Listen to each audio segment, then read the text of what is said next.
هنتكلم عن بداية الفصل الثالث، والفصل الثالث ده مرتبط بالفصل اللي قبليه اللي هو الفصل الثاني، بيتكلم عن الأزمة المالية اللي حصلت عندي فين في مصر. الأزمة المالية في مصر معظمها كان في عهد إسماعيل، ولكنها بدأت في عهد مين؟ سعيد. وهنشوف الأزمة المالية بدأت إزاي. بيقول لي جه سعيد ده أول واحد بدأ الأزمة المالية، استلف، اقترض، خد من بنوك إنجلترا ومن المرابين. المرابي ده اللي بيديني فلوس وبياخد عليها فوائد زي البنك بالظبط. عندي حتى نص آية يقول لك واحل الله البيع وحرم الربا. الربا المرابي ده اللي بيديني فلوس ياخد عليها فوائد وانا اكون مضطر ان اخدها. خد سعيد من انجلترا من المرابين بتوعها ومن البنوك بتوعها بفايده قدرها 7%. الفلوس اللي بيستلفها سعيد دي مش على حسابه، ده على حساب خزانه مصر، بسندات، بشيكات، باوراق على اسم الحكومه المصريه، لغايه ما دايلنا بمبلغ بس يعتبر بالنسبه لسين مبلغ بسيط. الفلوس اللي بياخدها دي ما بيسددهاش، عرفت باسم الديون السائره. يعني ايه سائره؟ استلفت النهارده 100 جنيه، الفايده بتاعتهم 7%، بقوا 107. ما دفعتش ياخدوا الفايده على 107 بقوا 115. الفايده 115، المبلغ كله بقى 130. يعني بيحط الفايده على الدين ويحط عليهم فوائد تاني، فسموها الديون السائره لانها لم تكن تسدد وانما تظل قائمه فوائدها المركبه. بيقول لي هو استلف مبلغ بسيط، اما اسماعيل استلف بشراهه، استدان بشراهه. والفصل الثاني عرفته في اخره ازاي هو استلف، وازاي 3 مليون جنيه عشان استقبال السلطان والرشوه اللي دفعها للصدر الاعظم، ازاي استلف 3 مليون عشان حملته على الحبشه، وكل دي خسائر على حساب مين؟ مصر. فبيقول لي اسماعيل استلف لاسباب عده. اول حاجه ياخد فرمانات من السلطان، هم ال4 فرمانات اللي كان منهم الفرمان الشامل او الجامع اللي في اخر الفصل الثاني، وده الكلام ده مهم. يجي يقول لي استلف كمان عشان ياخد فرمانات عشان يستقل، استلف عشان يجيب مظاهر الحضاره الاوروبيه الحديثه عندي فين في مصر، يكمل مشروع قناه السويس ويعمل حفل الافتتاح بتاعها، وكمان يتوسع جهه الجنوب اللي احنا سمعناه والتوسعات بتاعت الحبشه. هنبص على المعلومه دي مع بعض. اول حاجه عندي بيقول لي الازمه الماليه بدات في عهد مين؟ سعيد. من القوى الاوروبيه استلف اواخر ايامه من دوله انجلترا سنه كام؟ 1862. الفايده كام في المية؟ 7%.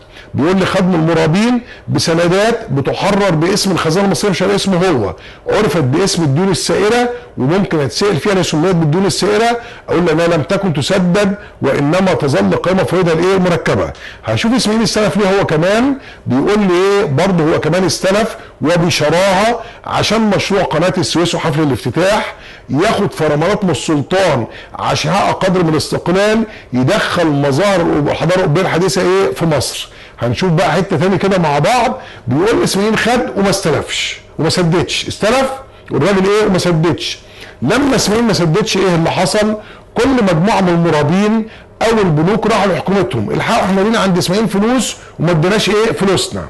اول دوله اتلككت لمصر كانت مين؟ انجلترا. اشمعنى انجلترا؟ انجلترا بيلعب في دماغها من زمان، من ايام الحمله الفرنسيه احتلال مصر. انجلترا برضه بيلعب في دماغها من زمان، من ايام حمله فريزر احتلال مصر. فتلككت انجلترا باسم الديون عشان تيجي تحتل مصر، عشان هي في دماغها الموضوع دوت من ايام ما جت عند الحمله الفرنسيه وجت عند حمله مين؟ فريزر. نبص على الحته الصغيره دي مع بعض. بيقول لي هو اتعجز اسماعيل عن سداد الديون، عمل اقلق اصحاب الديون، راحوا لحكومتهم عشان يتصرفوا مع حكومه مصر. عندك مكتوب كانت انجلترا اول دوله في مقدمه الدول اللي سمع كلام الدائنين، لقت في كده فرصه تحقق سياستها القديمه. وايه هي سياستها القديمه؟ بيقول لي بتفكر تحتلني من ايام الحمله الفرنسيه وحمله مين؟ فريزر، وابتدت تتدخل في شؤون باسم اصحاب الديون. يجي بعد كده الراجل ويقول لي يبدو من سير الاحداث، لو شفنا الاحداث الديون ملهاش اي دعوه خالص، هم عندهم قصتين جايين علشانهم. نمره 1 قناه السويس، نمرة 2 اللي خدناها في اخر الفصل الثاني ساعة ما توسع اسماعيل في الحبشة وتوسع في جنوب في قارة افريقيا. بيقول لي الكلام ده هدد مستعمرات اوروبا في منطقة شرق افريقيا. عشان كده في نفس السنة اللي هو دخل فيها حرب الحبشة هي السنه اللي دخلوا فيها باسم الازمه الماليه اللي هي 1800 كام 75. هنشوف المعلومه دي مع بعض بسرعه. حضرتك بص معايا، بيقول لي اللي حصل الاتي: الديون مش هي السبب الحقيقي لتدخل انجلترا وبقيه الدول. الديون دي عباره عن لافته، تلكيكه، حجه. انا عندي حاجتين دخلوا بشؤونهم اللي هو مشروع قناه السويس وتوسع اسمين جهه الجنوب. عندي بيقول لي توسعاته عملت تهديد لاوروبا او النفوذ الاوروبي في شرق افريقيا، وده بيظهر بحملته على مين؟ على الحبشه. نفس السنه 1875 هي السنه اللي دخلوا عندي بسبب الازمه الماليه. هنشوف دلوقتي ازاي هم تدخلوا في شؤوني بحجه الازمه الماليه. بنسميها صور التدخل الاجنبي بسبب الازمه الماليه، او مسلسل الازمه الماليه، او طريقه اسماعيل في معالجه الازمه الماليه، كله بمعنى واحد. هنشوف الكلام ده مع حضراتكم. بيقول لي اول حاجه جت انجلترا بعتت لي بعثه اسمها بعثه كيف. جالي بعثه كيف، قال لي اسماعيل جابها غصب عنه، اضطر يجيبها من انجلترا لحل الازمه الماليه بالاتفاق مع حكومه انجلترا. جت فرنسا طبعا بيقسموا التورته اللي هي مصر دي، بعتت من عندها واحد، قالت لك ما يصحش تنفرد مين انجلترا لوحدها بمصر، بعتت من عندها خبير فرنسي اسمه المسيو فيه. اسمين سال انجلترا وسال فرنسا احل مصيبه الديون ازاي؟ اقترح، ولازم ادم فاكر، اقترح عليه الجانب الفرنسي انشاء صندوق الدين. يبقى اقتراح صندوق الدين ده اقتراح فرنسي. ويني فاكر برضو صندوق الدين ده اول هيئه رسميه اوروبيه عملوها للتدخل في شؤون مصر. اول شيء رسمي اتدخلوا بيه في شؤوني. امال بس كيف ايه؟ ده اول شكل، اول صوره تدخل. يبقى انا افرق بين حاجتين: اول صوره تدخل الاجنبي دي بس كيف، اول شيء رسمي ده صندوق الدين. ليه اول شيء رسمي؟ بيقول لي تولى اداره الصندوق عندي في مصر مندوبين اجانب بتنتدبهم الدول الاجنبيه وتوافق عليهم الحكومه المصريه. بيقول لي الصندوق اكنه خزنه صغيره للخزنه الكبيره بتاعت الدوله، اكنه خزنه فرعيه للخزانه العامه بتاعت الدوله. ايه السبب؟ عشان الصندوق كان بياخد فلوس الديون من المصالح الحكوميه مباشره. المفروض فلوس المصالح زي هيئه البريد، هيئه السكه الحديد، هيئه اي حاجه بتطلع الخزنه العامه وهي تصرف الفلوس. قال لك لا، قال لك الفلوس بتاعت الديون تتخصم مباشره من كل المصالح الحكوميه. يبقى صندوق الدين خليني فاكر اول هيئه رسميه تولى ادارته مندوبين اجانب، يعتبر خزنه فرعيه للخزنه العامه بتاعت الدوله. شويه وسنين وافق على انشاء مجلس اعلى للماليه في مصر من 10 اعضاء، نص الاعضاء دول اجانب. شويه وبعتوا لي من عندهم من اوروبا وافق اسماعيل على انشاء حاجه اسمها المراقبه الثنائيه، اتنين يعني، واحد انجليزي وواحد فرنسي يراقبوا الحاله الماليه بتاعت مصر، ودول هيلعبوا دور كبير جدا في الاحداث اللي جايه هنشوفها بعد كده مع بعض. يجي يقول لي على الرغم من وجود صندوق الدين اللي هم عملوه عشان ياخدوا فلوسهم، والمراقبه اللي جايه تراقب مصر الرقيب الانجليزي والرقيب الفرنسي، احوال مصر الماليه صارت من سيء الى اسوء. والراقبين اتهموا اسماعيل ان هو بيعمل مشاكل، مش عايز يحل احوال مصر. فبعتوا له لجنه من اوروبا اسمها لجنه التحقيق الاوروبيه او اسمها لجنه التحقيق العليا، جايه تبحث مع اسماعيل اللي في عجز في دخل مصر او ايرادات مصر. قال لهم ولا بيهمني، ابحثوا في الايرادات، ابحثوا في المصروفات. قال لكل وزارات مصر، كل هيئات مصر، اي بيانات عايزاها اللجنه تطلع عليها، الدوله تطلع عليها. هنشوف الصور دي مع بعض. بص معايا يا حبيب قلبي. اول حاجه بس اسمها بعثه كيف، اضطر اسماعيل يجيبها من بريطانيا عشان يحل له الازمه الماليه. المسيو فيه بعتته فرنسا عشان انجلترا ما تتفردش بمصر. صندوق الدين بين قوسين اهو مشروع فرنسي، وخليك فاكر وقلنا بعثه كيف اول صور تدخل. صندوق الدين ده اول هيئه رسميه اوروبيه تدخل في شؤون مصر.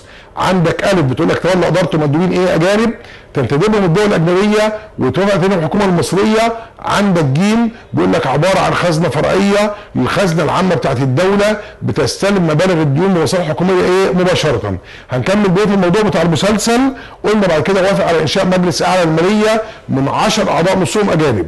نمرة 5 وافق على مراقبة ثنائية، 2 راقبين على مالية مصر، واحد انجليزي وواحد فرنسي.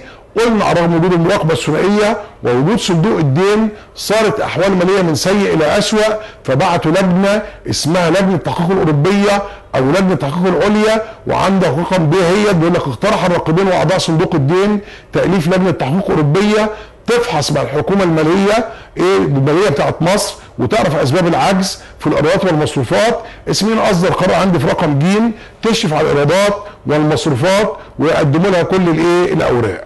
بص يا حبيب قلبي، حته هنقولها مش موجوده عندي بالنص في كتاب الوزاره ولا موجوده عندي، بس لازم تربط بيها الاحداث. جه اسماعيل وشكل وزاره اوروبيه، شكل وزاره اوروبيه، يسموها وزاره اوروبيه او وزاره مختلطه. لغى المراقبه الثنائيه وبدل خيبه المراقبه الثنائيه حط لي وزيرين في الحكومه المصريه، عشان كده سموها الوزاره الاوروبيه او الوزاره المختلطه. بيقول لي فيها وزير انجليزي ووزير فرنسي، والوزاره كانت برئاسه واحد اسمه نوبار باشا. دول الوطنيين المصريين، ولا احنا مش عايزين الوزاره الاجنبيه، عايزين وزاره مصريه خالصه. الكلام ده مش عندك في كتاب الوزاره، بس هربط لك كل الاحداث اللي جايه، هتلاقي الالفاظ دي كلها عندك بعد كده. جت الحركه الوطنيه وقالت عايزين وزاره مصريه، فقام جاي مين؟ اسماعيل، وكلف واحد اسمه محمد شريف باشا بتشكيل الوزاره. قال له يا محمد شريف شكل لي الوزاره واعمل له دستور واعمل لي انتخابات مجلس نواب. جت انجلترا وفرنسا لقوا في الموضوع ده ان تدخلهم هيبقى امر صعب. اسماعيل كلكع لهم الدنيا، سلطوا السلطان العثماني، شيل اسماعيل، شال مين؟ اسماعيل، عين ابنه مين؟ توفيق. سمع السلطان كلامهم، توفيق تولى من هنا. السلطان عايز يسحب منه كل المزايا الخديويه اللي كان اداها لابوه مين؟ اسماعيل، اللي هي خدناها في اخر الفصل الثاني، اللي هي دفع فيها 3 مليون جنيه ودفع فيها 60,000 جنيه رشوه، ورفع الجزيه من 400,000 ل 750,000. كل الحاجات اللي خدها في الفرمانات الاربعه اللي في اخر الفصل الثاني عايز يسحبها منه. فاصدر لتوفيق فرمان يوم 7 اغسطس 1879 بيقول له انا عايز منك 3 حاجات: ضروره ابلاغ الباب العالي اللي هو السلطان باي معاهده مصنعيه توقعها، حظر يعني منع عقد اي قروض جديده الا اذا كنت واخدها تسد بيها الديون القديمه، يعني اخد من ده وادي لده. عدد جيشك ما يزيدش عن كام؟ عن 18,000. وايام اسماعيل عارفين في الفرمانات وصل الى 30,000. رجعنا بعديها بيقول لي تدخلت انجلترا وفرنسا عشان ما يتنفذش الفرمان. هل انجلترا وفرنسا هيحبوا توفيق؟ هل انجلترا وفرنسا هيحبوا مصر؟ قال لك لا، قال لك انجلترا وفرنسا داخلين عشان يمنعوا طغيان السلطان، يمنعوا نفوذ السلطان فين؟ في مصر، عشان يعطل مصالحهم. هنشوف مع بعض الفرمان اللي اصدره السلطان لتوفيق عشان خاطر يسحب منه كل المزايا الخديويه اللي اداها لابوه اسماعيل. اول حاجه بيقول لي ان تولي توفيق بعد عزل ابيه اسماعيل 1879 انتهز السلطان الفرصه يقيد المزايا اللي هي المزايا الخديويه اللي كانت اداها لاسماعيل، واصدر فرمان يوم 7 اغسطس 1879. ده بيأيد الفرمان الجامع او الشامل اللي قال له ساعتها من حق كل حاجه ما عدا 4 حاجات. اول حاجه قالها التوفيق في الفرمان ضروره ابلاغ الباب العالي، وخليني فاكر ان الباب العالي هو السلطان العثماني، باي معاهده مصنعيه توقعها. عدد الجيش ما يزيدش عن 18,000 وقت السلم، ده اللي عملوه ساعه تسويه لندن. حظر يعني منع عقد اي خروج جديده الا اذا كنت هتاخدها تسوي بيها الديون القديمه. الحته اللي تحت دي مهمه جدا، وخد خط تحت كلمه انجلترا وفرنسا طلبوا بعدم سحب الامتيازات الخديويه، مش حبا في توفيق، مش عطفا على توفيق، ولكن منعا لنفوذ وطغيان السلطان. بعد كده يا حبيب قلبي هنشوف الاحداث مشت ازاي في الازمه الماليه. بيقول اللي حصل الاتي: جه القنصل الانجليزي والفرنسي قال احنا مش مستريحين لوزاره محمد شريف اللي كان عاملها اسماعيل اللي اتشال بسببها. تاني حاجه توفيق برضه مش مستريح لوزاره محمد شريف. محمد شريف عايز دستور وعايز مجلس نواب، يعني عايز في مصر عندي حياه ديمقراطيه، وتوفيق ما بيحبش حد ديمقراطيه، ده من انصار الحكم المطلق. فجرب بسرعه توفيق وعزل وزاره محمد شريف. مين اللي شكل الوزاره؟ شكلها توفيق بنفسه، بالرغم ان ده ممنوع اصلا. النص في القانون بيقول اللي يتولى رئاسه الوزراء لازم واحد من الوزراء، فتوفيق ما ينفعش، بس قال لهم انا هعملها بصفه مؤقته لغايه ما يرجع واحد اسمه رياض باشا من اوروبا. بيقول لي في الفتره اللي تولى فيها توفيق رجع لي مره ثانيه المراقبه الثنائيه. يبقى الحته اللي قلت مشكوده في الكتاب دي مهمه، لان هو اسماعيل كان لها الرقابه الثنائيه وعمل بدلهم وزير انجليزي ووزير فرنسي في الوزاره الاوروبيه. بعد ما اتلغت الوزاره وجه شريف واتلغت المراقبه الثنائيه، رجعها لي توفيق تاني ورجع لي الرقيب الانجليزي والرقيب الايه الفرنسي. شويه ورجع رياض باشا من اوروبا، اول حاجه وافق عليها عوده الرقابه الثنائيه. تاني حاجه وافق عليها قال لك مشروع حطوا الرقيب الانجليزي، القنصل الانجليزي والفرنسي بيدي الرقيب الانجليزي والفرنسي نفوذ او صلاحيات اكبر من اي وزير في الدوله، من حقهم يحضروا جلسات مجلس الوزراء، يطلعوا على كل بيانات الايرادات والرسومات فين في مصر، يعني اقوى من حاكم مصر اصلا. يرجع يقول لي بعد كده رايهم كان المفروض استشاري، اصبح في الفتره ديت رايهم نافذ المفعول، اللي يقولوه يتنفذ زي السيف على رؤوس الايه العباد. هنشوف الكلام ده مع بعض. بص معايا، بيقول لي اللي حصل الاتي، بيقول لي بعد كده ابدى القنصل الانجليزي والفرنسي عدم الاطمئنان وزاره محمد شريف لكام سبب؟ سببين، بيتمسك بالدستور وتشكيل مجلس نواب وده يعطل مصلحتهم. بيقول لهم التقط مع عميل تفويض الوحيد بالحكم الاستبدادي ومعادل الدستور، مش عايز حكم مطلق، فجري بسرعه توفيق وعزل وزاره مين؟ محمد شريف. قلنا مين اللي شكل الوزاره؟ شكلها توفيق برئاسته. قلنا الكلام ده ممنوع اصلا مع نظام مجلس الوزراء، لان النص بيقول يتولى احد الوزراء رئاسه الوزراء، بس هو قالها اعملها بصفه مؤقته لغايه ما يرجع رئيس باشا من اوروبا.